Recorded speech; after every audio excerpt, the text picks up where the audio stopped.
Olá você, eu sou Ed Carlos Pinheiro, estou aqui mais uma vez para a gente dar continuidade ao nosso curso de Teologia Bíblica. Nós estamos vendo sobre o panorama bíblico, né, neste nosso estudo, nosso primeiro estudo, e eu já prevejo que será um longo estudo, né, devido à quantidade de matérias que o curso de teologia que eu fiz possui.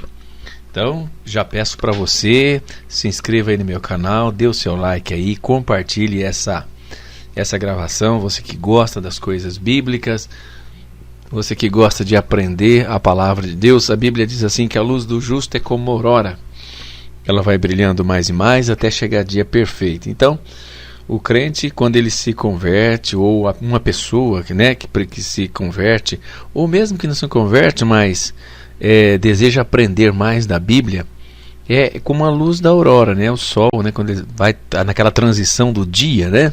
Da noite para o dia, tá aquela coisa turva e vai clareando, o sol aparece, né? Como a luz da aurora, e ele vai crescendo, atingindo o seu ápice ao meio-dia.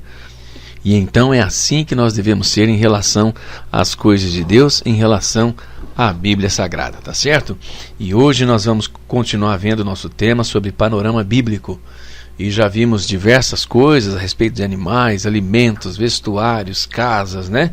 E vamos continuar agora vamos entrar na área da música, né? Os instrumentos que eram usados. Vamos falar de velório, como é que era o velório dos hebreus, né? Qual que era o procedimento que eles tinham. E vamos seguindo, né? Eu espero que você goste desse ensino, espero que você goste, né, de aprender mais as coisas de Deus. É o que eu digo. O panorama bíblico, nós vamos fazer uma viagem em Israel, né, lá de 2000, 2300, 2500, 3000 anos passados. Nós vamos fazer uma viagem para saber como é que esse povo vivia, como que eram os costumes deles. E aí, você já tem assistido, né, os outros temas que nós temos colocado aqui? Esse tema que nós estamos tratando hoje será o tema de número 8, né? Então nós já temos 7 temas gravados aqui no canal.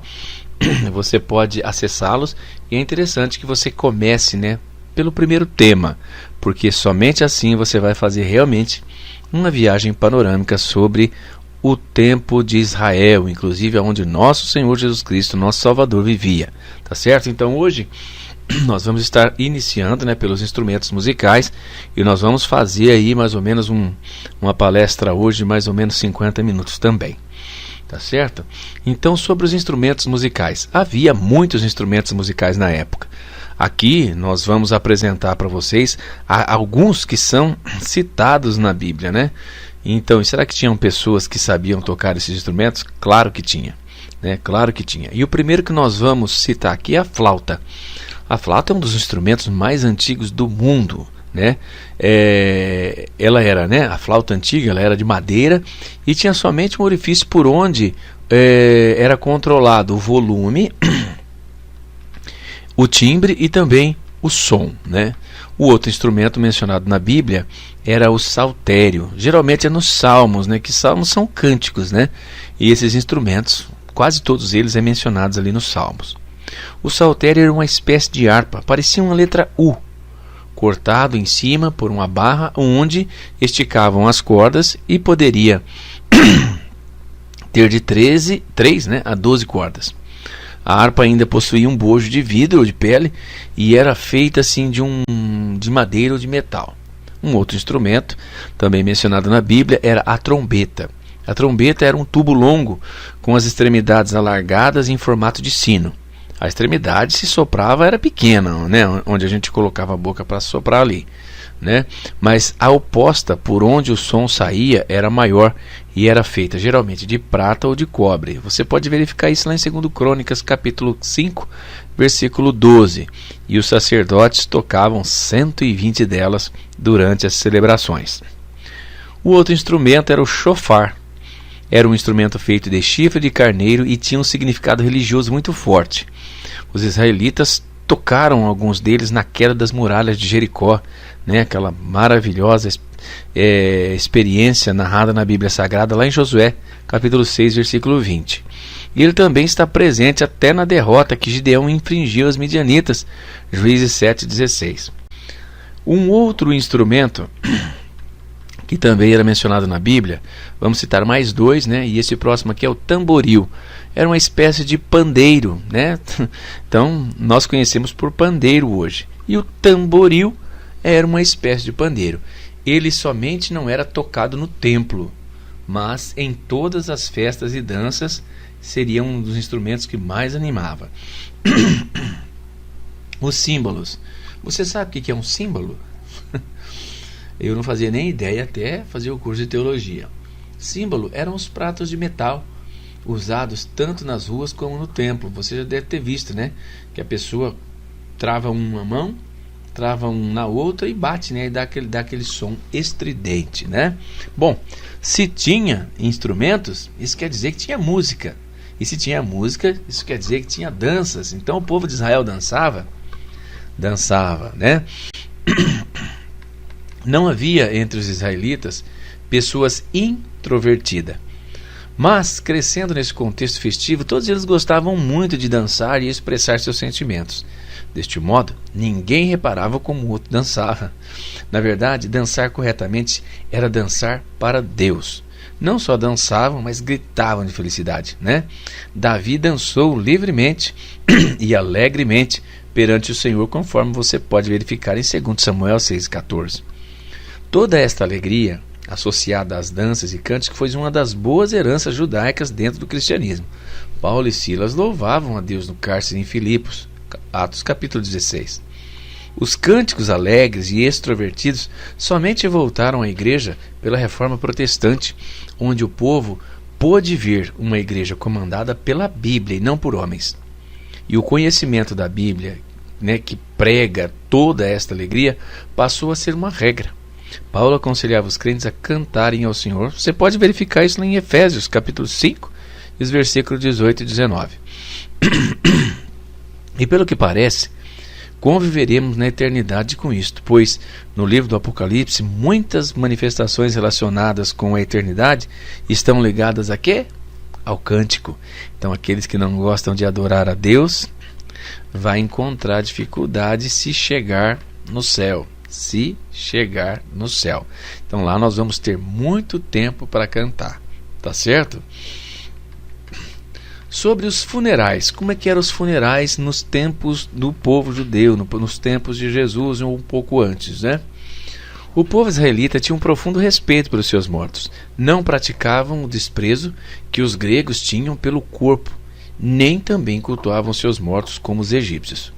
Os métodos de sepultamento em meio ao povo de Israel foi se modificando vagarosamente ao longo do tempo.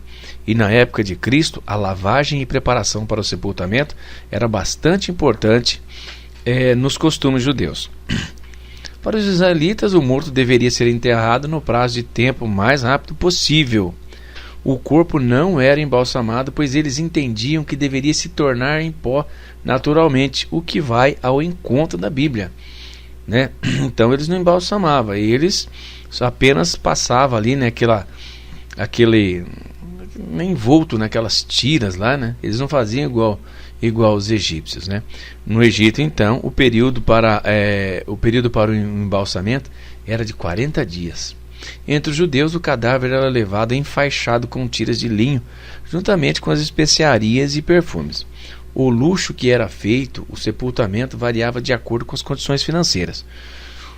O que podia variar era a qualidade das tiras de linho, a quantidade e a qualidade dos perfumes, a caixa ossária, a procissão com músicos e também as carpideiras, né? As carpideiras. O corpo era carregado num féretro, também chamado de andor, que nada mais era do que uma tábua onde o corpo ia em cima, enfaixado, e a multidão carregava alguns féretros. Eram muito luxuosos, né? Já outros, mais simples, somente tábuas.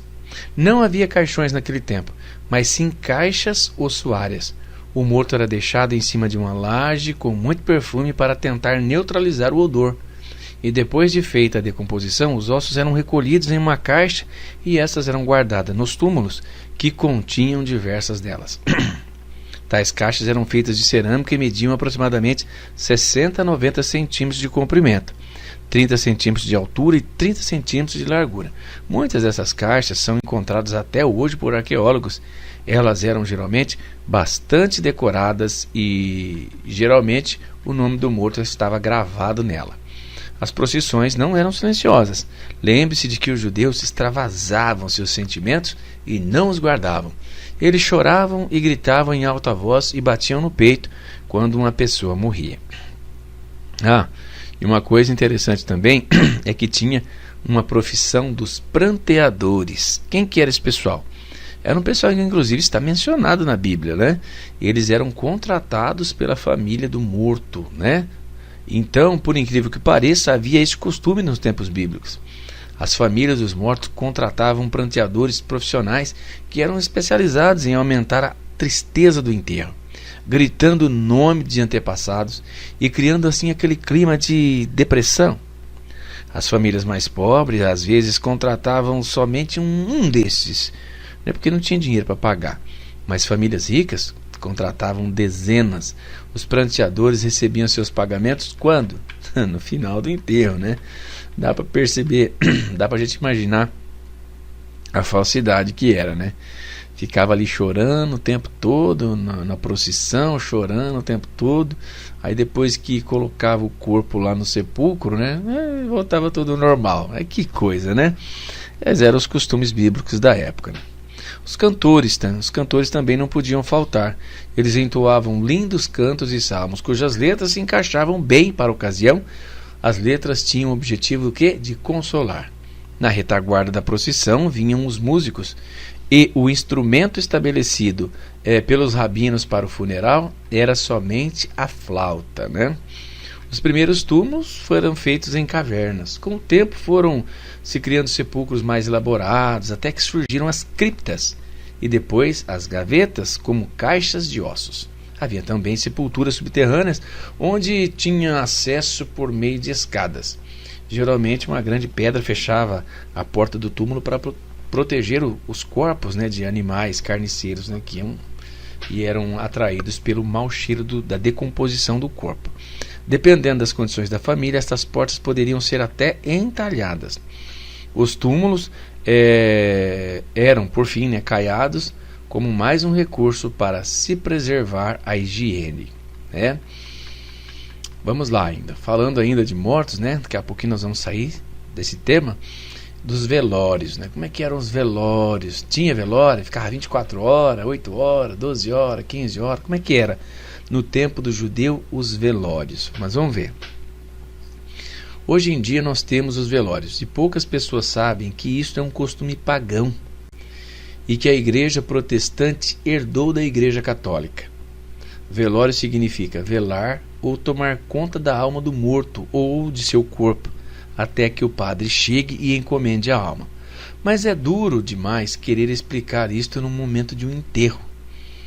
A igreja evangélica deveria tratar de livrar o seu povo disto, instruindo o seu povo, né? Mas o que muitos, os líderes da igreja evangélica preferem se eximir dessa responsabilidade, né? Se você tiver de dirigir um velório, o que você deve, já que está ali, né, já que já é um costume, aproveitar a ocasião e pregar o evangelho sutilmente e orar para que Deus console os familiares, tá certo? Os transportes e as comunicações. Como é que era o transporte? Lá já que tinha carro, avião? Não tinha, né? E tem até uma curiosidade a respeito dos transportes, que Daniel capítulo 12, ele diz assim: e muitos correrão de uma parte para outra, e a ciência se multiplicará, né? Daniel estava se referindo aos tempos do fim, né? Então era quando Jesus estivesse para voltar, né, para arrebatar a sua igreja, enfim, para colocar um fim nessa humanidade ímpia, né? E nós estamos infelizmente vivendo junto com eles ainda, e aguardar, né, a bem-aventurada salvação. Daniel fala que nesse tempo, né, muitos correriam de uma parte para outra e a ciência iria se multiplicar. Aí será que nós vemos, né, será que a ciência se multiplicou principalmente nas nos transportes e na comunicação, para a gente não perder muito tempo, eu vou relatar apenas um dado a respeito dos transportes. Pois bem, do ano 0 até o ano 1000, os meios de transporte mais eficazes que tiveram foram barco e cavalo. Quando eu me refiro ano 0, foi o ano que Cristo nasceu, que marcou a divisão entre o Velho Testamento e o Novo Testamento. Então, desde o ano 0 para cá, desde o nascimento de Cristo, né, do ano 0 até o ano 1000, o único meio de transporte que tinha era barco e cavalo. Ou seja, a profecia de Daniel não se enquadraria nesse tempo. Do ano 1000 ao ano 1910, os avanços significativos na área do transporte foi nenhum também. Foi barco e cavalo. Mas em 1910 chegou o primeiro motor elétrico no mundo. E de lá para cá, o homem ele se locomove, né, ele se transporta numa velocidade vertiginosa, que hoje, né, um avião, um jumbo, ele dá a volta ao mundo em 24 horas e uma nave espacial dá a volta ao mundo em 90 minutos. Ou seja, a profecia de Daniel está se cumprindo nos nossos tempos. Isso é só uma curiosidade, para que nós vamos falar do transporte agora. Mas vamos lá então. Viajar nos tempos bíblicos representava muito esforço e, dependendo da distância do trajeto, o risco. Alguns tinham o privilégio de viajar a cavalo ou a camelo, mas a grande maioria viajava mesmo era a pé. Os riscos durante as viagens eram muitos. Por exemplo, ataque de animais selvagens. E olha que em todo o contexto bíblico ele se desenrolou praticamente no continente africano, onde nós sabemos que até hoje é muito rico em animais selvagens, né? E esses animais selvagens, os que mais causavam medos, né, eram os leões, né, e outros animais ferozes ali. Ursos também, né? A gente vê que, se eu não estiver enganado, pode ser que eu esteja enganado com os animais, mas acho que Davi cita, né, que ele tinha matado um urso, eu não me lembro agora, né? Mas parece que Davi faz essa menção quando ele estava lá guardando as ovelhas do pai dele, enquanto os seus irmãos passavam pela seleção de Samuel, né? E ladrões, homens roubadores, né? Eram muitos. Os fortes ventos quentes que também elevavam a temperatura para quase 50 graus ali, né, no Oriente Médio. Quando a viagem era longa, o melhor que se podia fazer era levar tudo o que fosse indispensável para não ser pego de surpresa. Tendas para acampar à noite, armas, estoque de alimentos e água. Água então nem se fala, né? E quem tivesse melhores condições poderia até levar dinheiro consigo e pernoitar em alguma estalagem que fosse um hotel, né, da época que encontrasse pelo caminho. Apesar dos riscos, todo o povo estava habituado às viagens por causa da obrigatoriedade de viajar a Jerusalém para as festas religiosas. Mas durante essas épocas, né, os riscos eram menores, pois com as estradas lotadas, as pessoas ajudavam umas às outras em suas dificuldades. Quem viajasse a pé aproximadamente 30 km por dia. Isso dependia das condições da pessoa e também do tempo. O que amenizava o esforço das viagens eram as centenas de milhares de quilômetros de estrada muito bem pavimentadas. Você deve estar assustado com isso, né?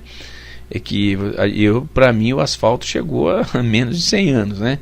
Mas naquela época já tinha um tipo de pavimentação, claro que era um pouco diferente da que nós temos hoje. E já eram construídas um pouco antes de Jesus nascer. Tais estradas começaram a ser construídas pelo governo dos reinos mais antigos e com o passar do tempo, estradas melhores eram construídas. Mas foi o Império Romano que se tornou o mais famoso pela construção de largas e longas estradas, construídas cuidadosamente para serem duráveis, e a maioria delas estão perfeitas até hoje. Após a terraplanagem, colocava-se uma camada de areia e depois 2 camadas de cimento com pedras britadas e por fim pedras planas para o acabamento. Nas laterais eram feitas muitas valas para se prevenir a erosão com os fluxos de água. E nos pontos por onde se formavam fortes correntes de água, eles construíam pontes, Isso significa que os riscos na viagem eram amenizados mesmo durante os temporais. A rede de estradas, principais construída pelos romanos somava um total, sabe de quanto? 118 mil quilômetros, sendo que 80 mil de quilômetros eram estradas principais, tipo rodovias de hoje principais, e 38 mil quilômetros de estradas de importância secundária, mas muitas outras já haviam sido construídas antes. A Via Ápia, que liga Roma a Capua, era conhecida como a rainha das estradas e foi feita 300 anos antes de Cristo e está bem conservada até os dias de hoje. A sua construção se deu durante o reinado de diversos imperadores. Ela tem 6 metros de largura e 580 quilômetros de extensão. Eu estou falando da Via Ápia, que liga Roma a Capua. Você pode fazer pesquisas aí, e você vai encontrar informações a respeito dessa estrada. Alguns caminhos que na verdade eram trilhas também eram chamados de estradas. Eram muito usados e poderiam cobrir um longo trajeto, mas em mau tempo se tornavam intransitáveis. Tais estradas, ao passo que facilitavam a vida de todos, eram uma faca de 2 gumes, no sentido espiritual. No Antigo Testamento, elas facilitavam as peregrinações até Jerusalém para as festas religiosas, mas também traziam a influência religiosa e social de outros povos para dentro do povo israelita. Por isso, a gente chama de uma faca de 2 gumes, E os mais fracos de mente e os menos convictos da sua fé faziam o quê? Se deixavam seduzir, e isto ia implantando aos poucos dentro do povo de Israel costumes pagãos. No Novo Testamento, ao passo que os cristãos as utilizavam para viajarem e pregarem as boas novas de Cristo, os hereges perseguidores também, e eles eram muitos, desde o livro de Atos até os nossos dias, pode ter certeza disso. A igreja tem procurado combater os que trazem ideias contrárias ao cristianismo, mas a obra de Deus não pode ser impedida, e os cristãos chegaram a ser acusados de alvoroçarem o mundo. Eu nem vou falar nada da igreja moderna, Eles eram poucos e alvoroçaram o mundo. E aí hoje, nós somos tantos, e não conseguimos alvoroçar nem a rua que nós moramos. Essa é a qualidade dos cristãos que tem hoje, Complicado, Você pode ver isso lá em Atos 17, capítulo 6, versículo 6. Em Números 20 e 17 podemos ler que Moisés, 3.700 a.C., pediu passagem para os edomitas para se deslocar com seu povo através da estrada real, que ia de Damasco até o Golfo de Acaba. A Via Maris era outra estrada que sai de Megido e, seguindo a costa do mar Mediterrâneo, ia até o Egito. A estrada de Jericó a Jerusalém foi a estrada mencionada na parábola do bom samaritano. Era pequena e irregular e abrigava muitos ladrões. O Império Romano tinha de colocar nela muitos soldados ao longo do seu trajeto. Ela também tinha o apelido de Estrada Sangrenta e possuía 25 quilômetros de extensão. De Jerusalém ao Mar da Galileia temos 130 quilômetros. E Jesus fez esse trajeto, a pé, com animal, não sabemos. Sobre as rotas marítimas, será que tinha barco que tinha rota, igual os meios de transporte, cavalos? Nós falamos sobre isso ainda há pouco, sobre a evolução do meio de transporte que tinham barcos, Então, sendo esses estudos dedicados aos contextos bíblicos da época, tratemos de falar sobre a navegação dentro do mar Mediterrâneo, pois foi lá o cenário onde aconteceram todos os fatos bíblicos relacionados à navegação. Você deve se lembrar de um fantástico, foi aquele que Paulo sofreu naufrágio, um dos mais bonitos que eu vejo. As viagens de navio eram muito comuns naquela época, mas comumente apenas havia navios cargueiros eram construídos. Por isto, as pessoas somente conseguiam embarcar se houvesse espaço ou interesse da parte do comandante em levá-lo. O navio de Alexandria, egípcio, onde Paulo estava preso, Atos 27:6, talvez tivesse sido confiscado pelo centurião para transportar presos, já que eram muitos. Em Atos 27, 42, você pode confirmar o que eu estou falando. Mas é possível também que o transporte dos presos tenha sido exigido pelo centurião. Este navio alexandrino não devia ser pequeno, pois portava 266 pessoas. O passageiro que embarcasse deveria cuidar de suas próprias necessidades. Não havia serviço de bordo, então o cara tinha que estar preparado. É óbvio que havia navios cujo objetivo era transporte de passageiros, mas era somente para transportar pessoas de altas patentes do governo. O que nos faz crer também que muitos ricos poderiam ter seus navios particulares. Naquela época, alguém que fosse rico teria seus negócios centrados em uma região, mas o seu dinheiro poderia estar investido em outros países. As tempestades eram a maior ameaça aos navios, visto que eles eram, em sua grande maioria, de madeira, talvez da totalidade. Temos até em Atos 27:14 em diante a narrativa de uma dessas tempestades causadas pelo vento Euroaquilão, o furacão. Aliás, quem vê no mapa o mar do Mediterrâneo tão pequeno não acredita que lá possam haver tempestades tão fortes.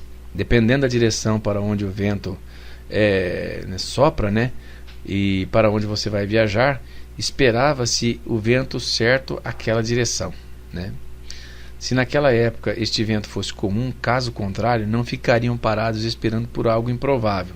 Os navios também eram movidos a remo. Geralmente eram 40 a 50 remadores que impulsionavam o navio quando não tinha vento, ou contra o vento, desde que fosse fraco. Uma tempestade arrasta até nossos navios modernos com 2 motores de 100 mil cavalos. Você já imagina os pobres dos remadores, Como que eles iam fazer para empurrar um navio no remo? Um bote, um barco pequeno de 3, 4 pessoas já é difícil. O verão lá era uma época de calmaria e o inverno era de tempestade contínua. Mas mesmo nas duas épocas poderiam ser surpreendidos por tempestades, vindo repentinamente, igual acontece nos nossos dias, o qual poderia até causar um naufrágio, o que aliás era comum. Os piratas já haviam sido dizimados pelas embarcações romanas. O governo romano levava a sério a sua ideia de paz em seu território. A época de Jesus foi chamada de Pax Romana. Os piratas não eram mais uma ameaça. Eles eram perseguidos e mortos. Os ladrões, Mas no mar, os ladrões do mar é os piratas. Como os israelitas não se sentiam atraídos para o mar, porque isto iria distanciar de suas famílias, e eles eram, como nós já vimos nos estudos anteriores, eles não se incomodavam em despachar suas exportações em navios estrangeiros. Se a viagem fosse de oeste para leste, poderia ser rápida, mas na direção contrária poderia demorar até 10 vezes mais. Devido à importância da navegação comercial, alguns portos eram abertos. Havia assim um grande interesse em qualquer região por possuir um porto, pois eles traziam grande progresso à cidade. Por isto, bons e grandes portos foram construídos, e alguns até fortificados e policiados pela guarda real romana. Os marinheiros gentios criam na proteção dos deuses romanos. Os irmãos chamados Castor e Pólux, alguns os consideravam gêmeos, e a imagem deles geralmente é esculpida em barcos, mas em Atos 28:11 vemos um navio alexandrino que os tinha por nome. Transporte em animais, Nós falamos do transporte, cavalo e barco, lembra? Muitos animais eram usados no transporte de carga, arrastando carroças ou carregando cargas em seus lombos. O camelo era também conhecido como o navio do deserto. Poderia percorrer um trajeto de 40 quilômetros carregando uma carga de meia tonelada.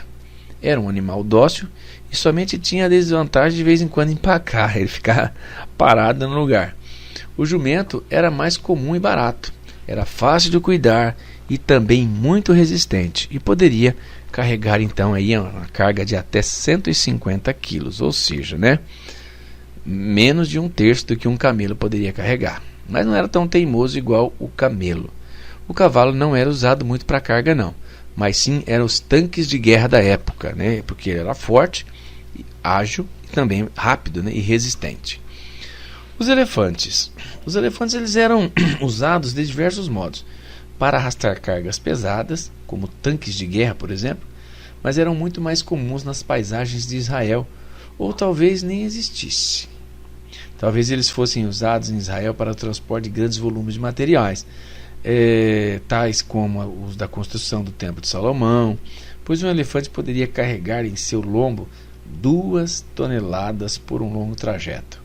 Então deveria puxar muito mais que isto sobre as rodas. As grandes construções eram sempre comuns na época. Grandes quantidades de carga iam aos portos para serem embarcadas. Ou vinham deles, né? Por isso eram comuns as caravanas de carga sempre policiadas pela guarda romana, né? Turismo. Os guias turísticos, né? Você poderia ficar surpreso com a quantidade de informações que aproximam os tempos bíblicos dos nossos. A gente pensa que a gente é muito evoluído, mas na verdade, né, que a gente tem inventado tudo isso. Mas na verdade, o que aconteceu foi uma evolução daquilo que já existia, né? Então a gente se acha tão inteligente, tão capaz, né? A gente apenas aperfeiçoa o que já existia. Eles não tinham isso, eles tiveram que inventar. Quem será que é mais inteligente? Existia até guia turístico naquela época, na forma de mapas, né, com informações sobre as atrações de cada cidade, região, hospedaria, comidas típicas da região, serviços, etc. Não existia somente na Palestina, mas até fora do Império Romano e em todos os países. China, Escandinávia, África.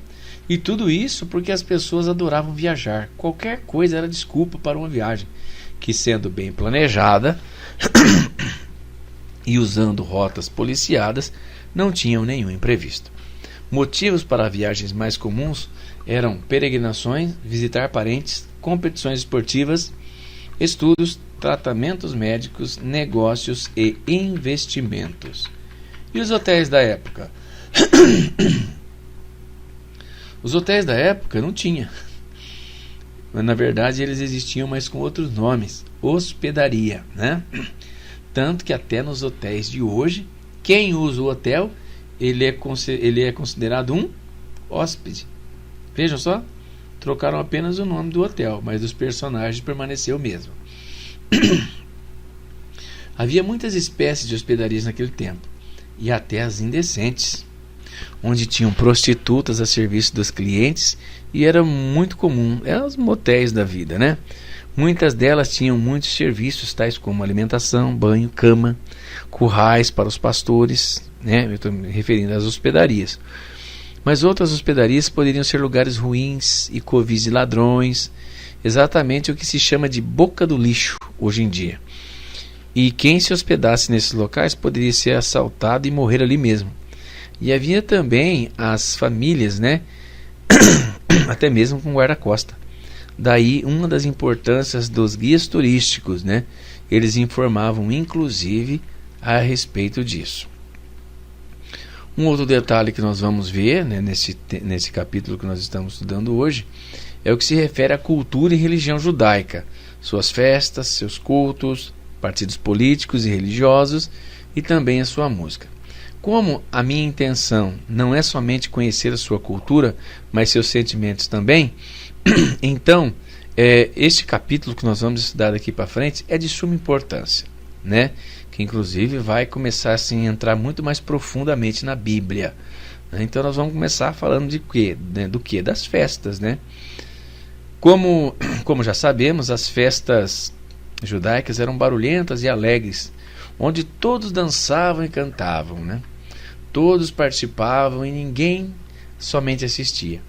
Mas nem todas as festas eram tão alegres assim, pois algumas eram uma espécie de culto, onde o povo arrependido ia buscar perdão para os seus pecados. Era um momento ali de purificação, né? de reflexão. As festas mais alegres eram as festas da colheita, onde o povo dançava e cantava alegremente pelas ruas, tocando seus instrumentos, né? Mas nestas festas também havia o momento do silêncio, da oração e da meditação como forma de agradecimento. Cada uma dessas 7 festas anuais, nós vamos ver aqui, né, tinham também fins educativos, pois cada uma tinha em si lições sobre a história da nação, suas vitórias, derrotas e esperanças. Isso é uma coisa que Israel sempre eles tinham muito zelo em guardar, era a história do seu povo, né? E muitas vezes a gente vê que a gente, vivendo na atualidade, temos a nossa igreja e entra a geração e vai a geração e não tem nenhum registro, não tem nenhuma foto. Um dia eu cheguei numa igreja que eu frequentava e eu perguntei: e o fulano de tal? Mudou, ninguém sabe para onde. E o fulano de tal? Morreu. De repente você encontrava a pessoa viva, né? E o fulano de tal, ninguém sabe onde está, desviou, né? Por causa de quê? Por falta realmente de zelo, né? Que era uma coisa que Israel tinha em muito. Eles tinham zelo para com toda a história do seu povo. Inclusive, quando eles foram repatriados, eles buscaram no registro dos livros, né, para ver se todas as pessoas que estavam ali se aproximando, se tinha realmente vínculo com o povo de Israel. Porque todos os seus vínculos, as suas tribos, né, toda a sua descendência era registrada em livros específicos. Então eles tinham muito zelo com as coisas, né? Uma outra coisa, uma outra festa importante, né, era a festa da Páscoa. Esta festa ela está ligada à história do povo de Israel. Páscoa é a transliteração da palavra hebraica Pesach, que significa passar ou passar por cima. A data em que ela é comemorada é no dia 14 de Nisan, que corresponde, né, entre março e abril, que é o mês de Nisan, março e abril. Ela relembra e comemora o dia em que Deus livrou os israelitas da morte dos primogênitos e os retirou do Egito, livrando, né, da escravidão o seu povo, né? Nesta ocasião, Deus instruiu o povo de Israel a passar o sangue do cordeiro que tinha sido morto nos batentes das portas, para que o Senhor não matasse os seus primogênitos. Isso está registrado lá em Êxodo capítulo 12. O cordeiro usado para a Páscoa deveria ser de todo assado em fogo e inteiro com as cabeças e patas, e nada podia ser cortado ou quebrado. Seu sangue deveria ser passado na verga da porta, no umbral, né, na parte superior do batente. E deveria ser consumido, né, esse animal, ele deveria ser consumido à noite, acompanhado de pão, sem fermento e ervas amargas, né? Tomara que essas ervas amargas não tenham sido losna, porque eu tenho um trauma de losna, né? As pessoas deveriam consumi-lo rapidamente, com os lombos cingidos, ou seja, vestidos, prontos para marcha, né? Igual ao arrebatamento, temos que estar pronto para quando Jesus voltar. Sandália nos pés e o cajado nas mãos para a saída rápida do Egito. A Páscoa era uma festa familiar comemorada em casa e não era comunitária, mas após 600 anos antes de Cristo, criaram o costume de imolar um cordeiro em Jerusalém. Por causa disto, esta festa foi deixando de ser familiar e passou a ser o quê? Comunitária. A outra festa era a festa dos pães asmos, né? Você sabe o que era essa festa? O que se comemorava nessa festa? A grande maioria dos cristãos não sabe, né? E é por isso que nós precisamos estudar a Bíblia e devemos estudar também estudos paralelos como a teologia, né? Então a festa dos pães asmos, ao passo que a Páscoa era uma festa comemorada dentro de casa pela família, a festa dos pães asmos era uma festa comunitária. A Páscoa era alegre, só que tinha mais caráter de culto. Já as festas dos pães asmos, relacionada à agricultura, tinham o objetivo de cultuar a Deus com alegres danças e cantos e agradecer a Deus pela produção do campo. Ela começava também em 14 de Nisan, né? no dia 14 de Nisan. Mas a sua duração era de uma semana. Só uma semana de festa. Ninguém trabalhava, né? Porque era a festa da colheita, né? Esta festa é mais antiga do que a festa da Páscoa. Como a Páscoa passou a ser comunitária, também então o povo comemorava as duas juntos. Por isso muitos pensam ser parte de outra, mas na verdade são duas festas totalmente distintas, separadas, né? E Jerusalém nessas festas, como é que era, né? Jerusalém se tornava um grande armazém, pois grandes carregamentos de todos os tipos de suprimentos eram levados para lá, que deveria, né, poder abastecer seus visitantes, né? Por causa deste grande fluxo, né, de pessoas, de peregrinos, Jerusalém se tornava um grande centro comercial. E as mercadorias de várias espécies e origens vinham de caravanas pelas estradas. Os animais para o sacrifício chegavam a 25.000 cabeças. É muita coisa, né?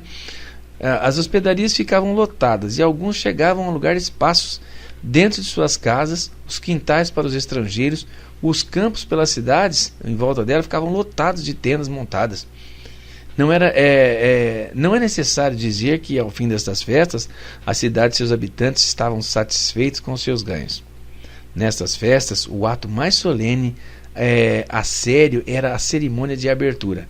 Mas durante o resto da semana, era muita festa, muita alegria e muitos cânticos e muita música. Eles compravam o melhor que o seu dinheiro podia adquirir e se divertiam à vontade. Tinham o incentivo da lei para isto. Se nós vemos lá em Deuteronômio 14, 26, nós vamos constatar isso. As mulheres queriam comprar tecidos, perfumes, nada diferente do que as mulheres modernas, né? Para os homens, dentre muitas coisas, o principal era o vinho. Sobre a Páscoa, né? Podemos examinar, né? Êxodo capítulo 12. E veja se nós vamos reconhecer neste cordeiro alguma semelhança com o nosso Senhor e Salvador Jesus Cristo. A outra festa, Pentecostes, né? 50 dias após a Páscoa, tinha início então a festa do Pentecostes, que era a época da colheita do trigo. Pentecostes ou festas das semanas, significa a mesma coisa. A lei manda que seja cumprida, lá em Êxodo 34 e 22. Em Levítico 23 e 15 temos a especificação dos diversos componentes da oferta e quando deveriam ser oferecidos. Era outra festa alegre com muitas compras, comidas e bebidas. A igreja nasceu oficialmente no dia de Pentecostes, quando o Espírito Santo veio sobre os que estavam reunidos ali nos cenáculos, né? Os apóstolos e os seguidores de Cristo, Atos capítulo 2. Aliás, gostaria de não afirmar que a igreja nasceu ali. Isto é uma interpretação de alguns. Precisamos saber o dia em que Deus considera como sendo o início da igreja. Mas foi neste dia ou em outro dia, isso não tem tanta importância. É bem capaz que o Espírito Santo tenha vindo no dia de Pentecostes para fazer um paralelo, né? Simbologia com o trigo sendo colhido, né? E o trigo seria o povo. A outra festa importante é a festa do tabernáculo. Esta festa é a terceira festa relacionada à agricultura. Esta festa também tem os seguintes nomes: festa das tendas, festa da colheita e festa do Senhor. Tudo relacionado à festa dos tabernáculos. É comemorada no outono. Eles celebram a colheita das uvas e das azeitonas.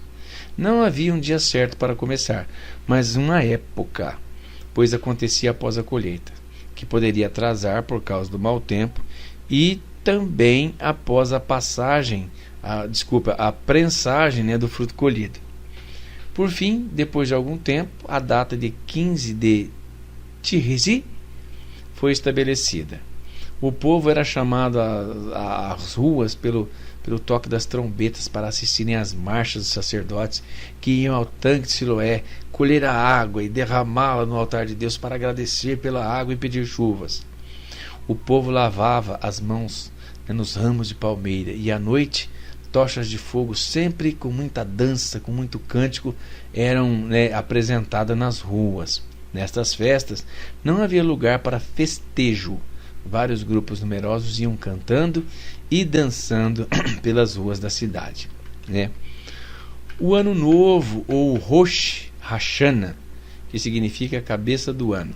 Não sabemos se nos tempos bíblicos os judeus comemoravam o Ano Novo, mas hoje isto é um fato, né? Uma observação agora no moderno calendário judaico de festas, né, do ano 5762. As datas são também modernas, né, mas mudaram um pouco, né? Nós podemos ver aqui algumas delas, né, no calendário. Vemos aqui Tu Bishvat, Ano Novo das Árvores, no dia 28/1. Nós vemos também Purim, comemora a salvação do povo judeu na Pérsia, né, 25 e 26 de fevereiro. O Pessach, que significa Páscoa, comemora a libertação do povo da escravidão do Egito, no dia 27/3 a 4/4. O Yom HaShoah recorda o levante do gueto de Varsóvia e do Holocausto, dia 9/4. Yom HaZikaron, dia de homenagem aos soldados tombados do exército de Israel, dia 16/4. Vemos também aqui Yom HaTzmaut, aniversário da independência do Estado de Israel, em 17/4. Vemos também aqui no calendário hebraico ainda Lag Baomer, aniversário da morte do Rabi Shimon Bar Loshai, em 30/4. Vemos também Yom Yerushalayim, dia da libertação de Jerusalém, 10/5. O Shavuot comemora o recebimento das tábuas da lei e a festa da colheita, no dia 17 de maio. O Tish Ben Av, jejum, destruição dos templos, em 18/7. O Rosh Hashanah, ano novo judaico, né? Ano 5763, é comemorado em 6/9. Outras datas importantes que podemos ver é o Kol Nidrei, véspera do Yom Kippur, em 15 de setembro. O Yom Kippur, dia do perdão, o mais sagrado dia do judaísmo, dia 16 de setembro. O Sukkot, festa das cabanas e das 4 espécies de plantas que expressam a união do povo, dia 21 de setembro. Tem também o Simchat Torah, festa do encerramento e início do ciclo anual da leitura da Torá, 29/9. Temos também a Chanukah, festa das luzes, né? Vitória da luta pela liberdade religiosa, em 29/11. O Yom Kippur, uma das datas mencionadas nessa relação, nós vamos definir agora para você. O que significa isso, né? Esse Yom Kippur, que é uma das datas importantes para o povo judeu, era comemorado pouco antes da festa dos tabernáculos e era realizado em outubro. Essa era a data mais importante para o povo judeu, a mais sagrada. Quando um judeu queria se referir a ele, né, então bastava dizer aquele dia. Era o dia nacional da purificação dos pecados, também chamado de o dia da expiação. Era uma ocasião de arrependimento e o povo comportava-se discretamente. Logo após o remorso e a tristeza que eles sentiam por seus pecados, vinha uma verdadeira festa. Qual? A dos tabernáculos. Nesta festa, os judeus meditavam sobre os seus pecados particulares e coletivos da nação. Sobre a condição espiritual em que viviam, também era uma coisa que eles levavam muito a sério. Era um pensamento, era uma reflexão muito profunda. Era este o único dia em que o sacerdote entraria ao Santo dos Santos e ali deveria entregar uma oferta que constava de uma mistura de sangue de boi e de bode, e em seguida a cerimônia do bode emissário era realizada. Um bode era escolhido e o sacerdote confessava os pecados de Israel com as mãos sobre a cabeça dele, transferindo os pecados de Israel para o bode.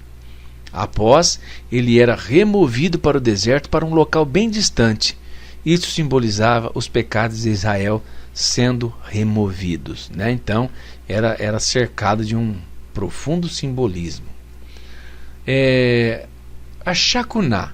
Esta festa tem muitos nomes. Pode ser traduzido também por festa da dedicação, festa das luzes, festa dos macabeus, festa da iluminação e festa da rededicação.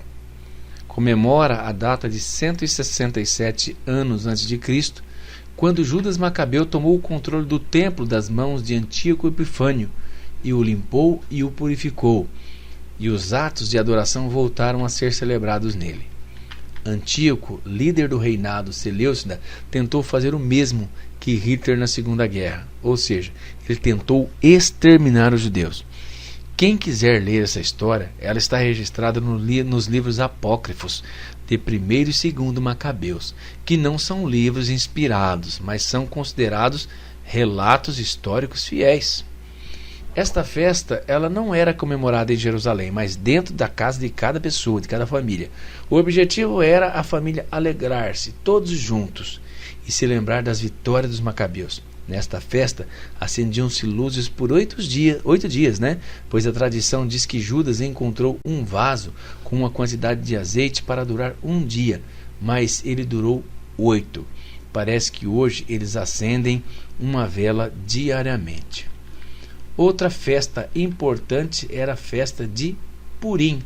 Esta festa também alegre comemora a ocasião em que eles foram libertos dos planos de Amã para destruir os judeus que ficaram na Babilônia, né? E Esther, né, quem foi usada por Deus para esse grande livramento. Uma linda história que fala de livramentos maravilhosos, né? Uma das mais lindas, que fala dos grandes livramentos que Deus promoveu para o seu povo, né? Não era necessário ir a Jerusalém para comemorar essa festa. Esta festa tem algo diferente, pois até mesmo na leitura do livro de Esther, o povo acompanha de modo alegre. Não há uma posição concentrada e séria. Quando se ouve o nome de Amã, alguns gritavam que ele desapareça. E quando se ouve o nome de Mordecai, alguns falam Mardoqueu, alguns também gritavam homem valoroso, ou algo parecido sobre isso. Sobre as festas, né? Falamos um pouco sobre as datas e modos como as tais festas eram comemoradas, mas isso mudou um pouco dos tempos bíblicos para cá. Só que as características principais permaneceram, né? Sobre grupos religiosos agora, né? Saindo das festas, aí, né? Das comemorações, das datas importantes, vamos falar então dos grupos religiosos. Quando Jesus esteve fisicamente entre nós, havia muitos grupos religiosos entre os judeus. Tais grupos eram considerados políticos e religiosos. Esses grupos eram muito fechados em si mesmos, né? E tiveram muita dificuldade em ver Jesus como Messias, porque temiam mudanças, e eles já tinham muitos problemas com os costumes pagãos que insistiam em entrar no judaísmo. Jesus, para eles, era somente mais uma ameaça. Era um forasteiro que tinha ideias novas. Dizia ser filho de Deus e possuir um reino. Por isso muitos o consideravam loucos. Dá uma olhada lá em Isaías 53, a parte B do versículo. Alguns judeus aderiram a estes grupos visando somente poder e prestígio, mas outros eram esperançosos em fazer bem ao seu povo. Jesus era admirado e temido entre os judeus. Admirado por quê? Pela autoridade com que ensinava e pelos sinais que ele fazia. O povo o amava, mas os políticos e sacerdotes se preocupavam mais com a sua fama e prestígio, que talvez tirasse o poder de suas mãos. Eles queriam continuar dominando o povo eternamente. Por que Jesus era temido? O povo achava que Jesus era um profeta exatamente como aqueles que eles tinham escutado, né, falar que existia no Antigo Testamento. Também por causa disto, os políticos o temiam, pois se fosse profeta, ele iria falar a verdade. Já estava fazendo isso, então ele deveria ser morto. Para os políticos, ele era extremamente irritante, pois com toda a sua influência com relação ao povo, ele não defendeu nenhuma causa política, mas ausentou-se disto. Se Jesus defendesse alguma causa política, isto seria a garantia de ter todo o povo ao seu lado. Mas durante toda a sua pregação, ele se atinha apenas às causas espirituais. A história conta que o imperador Tibério César tinha tanta curiosidade por Jesus que certa vez ele enviou à Palestina um procônsul com o nome de Públio Lentulus para ver Jesus e descrevê-lo. E isso gerou um lindo documento histórico conhecido como o Retrato de Jesus, onde o seu rosto é descrito como um retrato falado. Os judeus esperavam o Messias com ansiedade, mas não nos seus padrões. Ele deveria ser um líder político, poderoso e religioso que libertasse Israel das mãos do Império Romano. Eles já haviam passado por muitas coisas, foram inúmeras perseguições, exílios, divisões, guerras, e agora, justamente quando zelavam por uma estabilidade, muitos homens chegavam afirmando que era o ungido de Deus. Justamente nesta mesma época, Satanás, já sabendo da encarnação do Messias, começava então a levantar homens que se diziam o Messias. E tudo isso gerou um clima de desconfiança, né? e resguardo. Estavam simplesmente fechados para qualquer novidade, mas eles tinham a esperança do Messias poder chegar a qualquer instante. Hoje em dia já existe um movimento judaico messiânico com suas sinagogas messiânicas. Trata-se de um movimento judeu que já aceita o Senhor Jesus como Messias. E este movimento está sendo multiplicado e hoje é tão grande que quase divide o judaísmo em 50% messiânico. Se você tiver a oportunidade de ir a um culto numa dessas sinagogas, não perca. É muito parecido com um culto cristão, bem fundamentado no texto bíblico, mas com inúmeras citações da Torá, Talmud e termos hebraicos, tá certo? Então, com isso, nós terminamos aí o nosso 8º tema, né, a respeito de panorama bíblico, né? É uma visão panorâmica de tudo o que acontecia nos tempos de Jesus, tá certo? Nos próximos textos nós vamos começar com os partidos políticos e vamos aprender muito. Fique conosco, estude mesmo, né? Estude junto conosco, assista, ouça esses estudos que você vai ficar muito rico no conhecimento da Bíblia Sagrada. Encerrando esse estudo, mais uma vez eu te peço, compartilhe esse estudo, compartilhe, né, com pessoas e para que esse canal cresça, se inscreva no meu canal, indique esse canal, porque eu quero que esse estudo chegue a muitas e muitas pessoas. Nós cristãos que somos seguidores de Cristo, nós que somos crentes na pessoa bendita de Jesus, nós não devemos ficar apenas com as porções que nos são ensinadas nos cultos ou nas escolas dominicais. A gente deve procurar adquirir cada dia mais o conhecimento. Lá em Provérbios capítulo 2, a Bíblia diz assim, né, sobre a sabedoria, né? Se como a prata a procurares, né, e como os tesouros escondidos, né, também o procurares, então entenderás o temor do Senhor e acharás o conhecimento de Deus. Deus que abençoe você, Deus que abençoe a sua família e até o 9º tema.